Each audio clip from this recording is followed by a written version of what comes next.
What is going on, everybody? Welcome back to the channel. After Sound here, bringing you Parallel and Prime content today. We also stream right here in this channel every Tuesday, Thursday, and Sunday morning, so come by and say hello.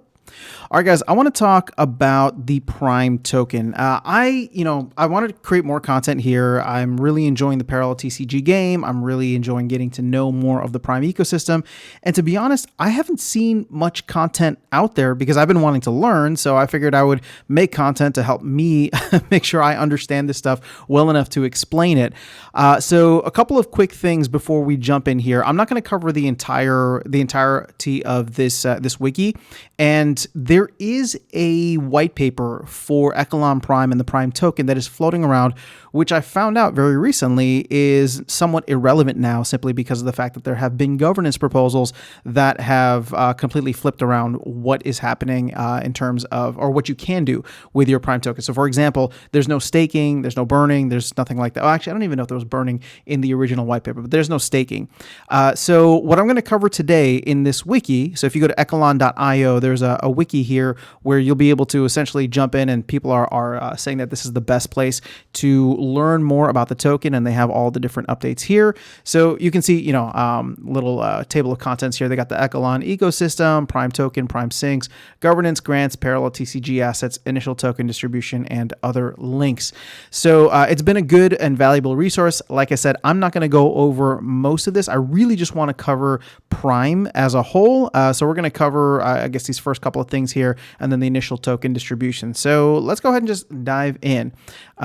If you see here, Echelon ecosystem is powering Parallel TCG as the game, and beyond with Prime. Let's go into the next thing. Okay, so there's two games right now. One is currently in closed beta, and that's probably the one most people know. Parallel TCG. It's a trading card game, sci-fi based.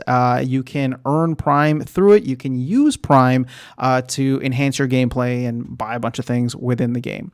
Parallel Colony is something that I'm really excited about, and we'll save this maybe for a different day, or a different video, I should say. But this is going to be a simulation game where you partner with an AI avatar to navigate a mining colony.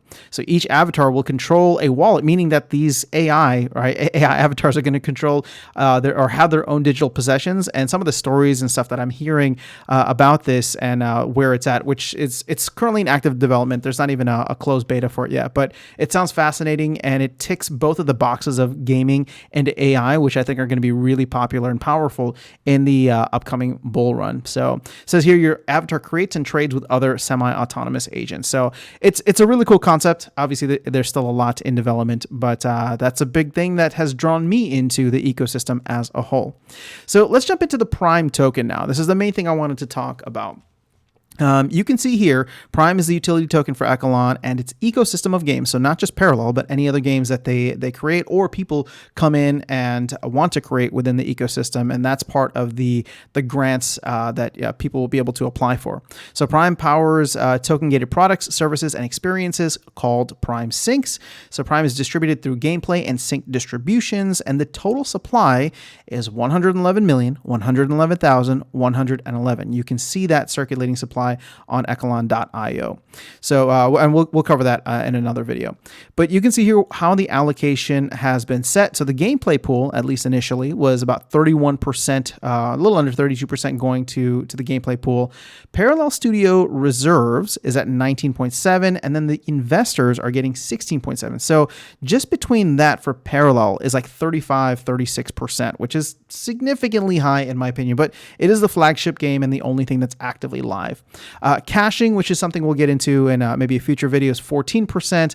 And then the Echelon Foundation Reserve and Prime Events round everything out at 11.2% and 7.1%. Now, this is important to note that there is a difference between the Parallel Studios Reserve and the Echelon Foundation. Echelon Foundation, from my understanding, is a nonprofit that is basically creating this entire ecosystem around the Prime token. Parallel Studios is the entity that is responsible for creating the Parallel TCG game. So there's two separate entities here, two separate projects, one of which is powering the other, one of which that lives in an ecosystem, right? So Parallel lives in the Prime ecosystem, or the Echelon Prime ecosystem, and the Prime token from Echelon is what is powering everything that's happening in the parallel TCG universe. So let's go ahead now down to gameplay. In parallel TCG, players can earn Prime by winning ranked games. The following determines Prime's earnings per win. Ladder rank, keyframe multiplier, number of NFTs in the deck. So more NFTs that you own equals more Prime. And then your win streak. And I think there's an important thing here. There is a cap on Prime emissions per day. It's set at 5 wins. So you can only win 5 times and earn. If you win beyond that, I don't believe you're going to earn any more Prime. Although there is another asset that you can own within parallel TCG called the Core, which grants you 1 additional win per day. So for anybody just wondering, that's how it works. Now, sync distributions, we're going to get into what the syncs are, but the sync distributions here are essentially how all of the Prime that is used is then respent within the ecosystem. So keep in mind that Prime is actually never burned, right? There will always only be 111,111,111 tokens, and every time Prime is sunk, we'll use that word instead of burned, right? Every time it's sunk, it goes into this pool, and from this pool, everything is distributed. So everything is distributed according to what follows here. So at the present, and I believe that this really was in July of 2023, so it's probably changed a little bit now. You can see here, began in August of 2023. So it's split between, let's see if I can zoom in a little bit here. So at the beginnings, for every 100 Prime that came in, 78 would go to the gameplay pool. So it's recycling back into the gameplay pool. 4 would go to Echelon. I believe this is the Echelon Studio Reserve. Let me just double check up here. Echelon Foundation Reserve. What is this? 3 would go to Prime drives and 15 would go to cached parasets. Now, I'll get more into Prime drives and parasets in a separate video. Again, those are I guess other assets that you can own, or parasets are like, from my understanding, if you own an entire set of specific cards, then you are entitled to earn Prime over time. So the idea is owning assets in the ecosystem allows you to earn more as more is spent and put into the sync distribution here. So what's interesting to note is that over time, so linearly over the course of 36 months, so by July of 2026, this is going to shift. So you're going to see the gameplay pool increase by 10.5%, right? So going from 78 to 88.5, and the cached parasets are going to come down 10.5%. So those were going to be at 15. They're going to come down to 4.5. So Echelon Echelon Foundation Reserve will remain getting 4, and then Prime drives are going to remain getting 3. So let's actually get into some of the syncs now, because this is interesting and there's a lot of really cool stuff. Again, I'm not going to dive deep into all of this, but there is quite a bit, and maybe we can do more of a deep dive into the syncs in a separate video. But you can see they have live syncs and upcoming syncs. So you can see here that there's artigraphs, which I believe are just like autographed artwork that you can use, and I believe even play in-game. So the sync schedule for this, so the percentage breakdown for any time something is spent on this, 89% goes into the sync distribution, and then 11% goes to the card artist, which is pretty cool. And then they show the cost here for all the different kinds. So I think this is first edition, second edition, and I'm not sure what PL is, but yeah. Or maybe that's payload. Actually, that would make sense. All right, so use Prime to acquire random parallel TCG cards. So spend Prime and receive random parallel cards, anything from common to rare assets. So in order to mint NFTs, you actually have to sync Prime, and the cost for each of these cards is 0.85 Prime. So what's interesting is, this is very much demand driven. The amount of NFTs in the game will only be what people are willing to spend on it. So it's not going to be, the team isn't going to create a bunch and sell a bunch, and then you'll either have too many or too little. It's always going to be the perfect amount for whatever the player base wants to spend. Now, keep in mind, there's a difference here, and I'll get into this when I cover more of the parallel stuff. There is a difference between the apparition cards, what they call apparition cards, and the NFTs. Anybody can have apparition cards. They don't earn you anything, but you can earn them in game as you play. You can buy packs to open, but again, these are just cards that you kind of own, and they're not NFTs. You can mint NFT versions of them, and you kind of do it randomly here when you spend in Sync Prime. And so again, as the price of Prime goes up, I wonder if that scales down. As the price of Prime goes down, I wonder if that starts to scale up. But at the end of the day, it's going to be for folks that want to earn some cards or have some cards, and maybe don't want to spend whatever the value is for those cards out on the marketplace, right? So as it stands right now, I think Prime is about anywhere between $8 to $9. So it's gotten significantly more expensive than when Prime was at $2 to $3. So if you're looking at cards on the marketplace, whatever that floor value is going to start to determine whether or not people go and use Payload.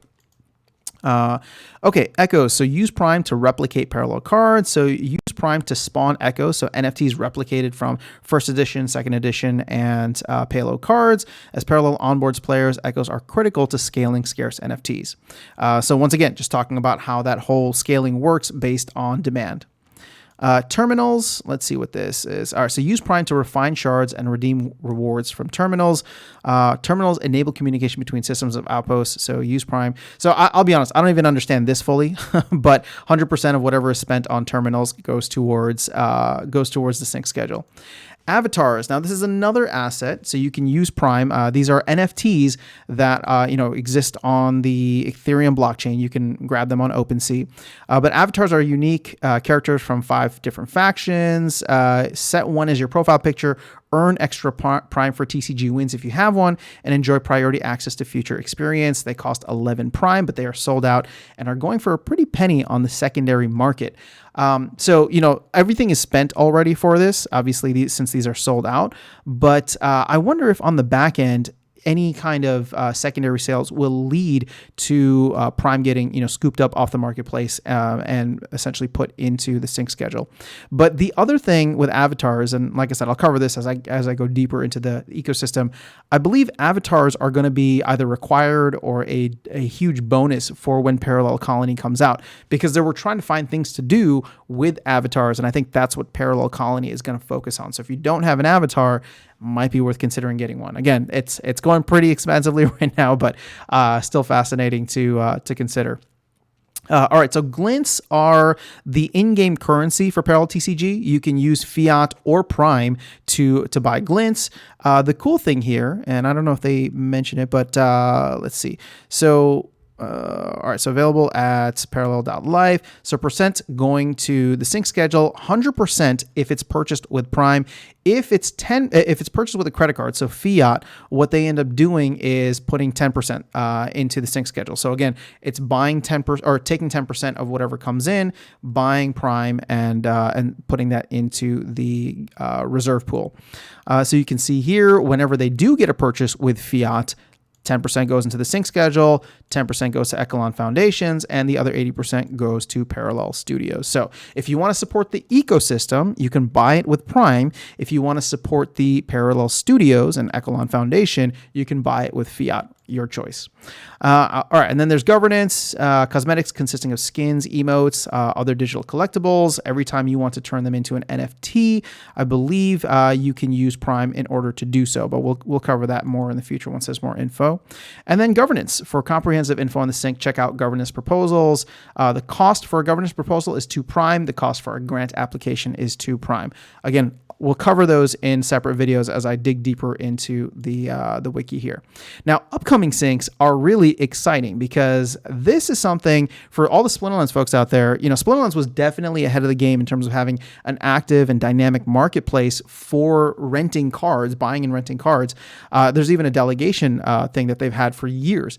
Well, Parallel is trying to get up to speed in that sense, and now you'll be able to borrow cards through card lending. And essentially what it's going to be is you can have a subscription fee paid in Prime, which will give you access to borrow NFT cards to complete your collections and your decks, right? Again, you're just borrowing them, but the NFT holders will earn the NFT lenders will earn a portion of the fees. So all of this seems like it's still TBD, but it's exciting to consider nonetheless. Then you have bonds, so you can create bonds for a fee in Prime, like card lending, but private and customizable. So this is probably more along the DeFi route if people want to take that.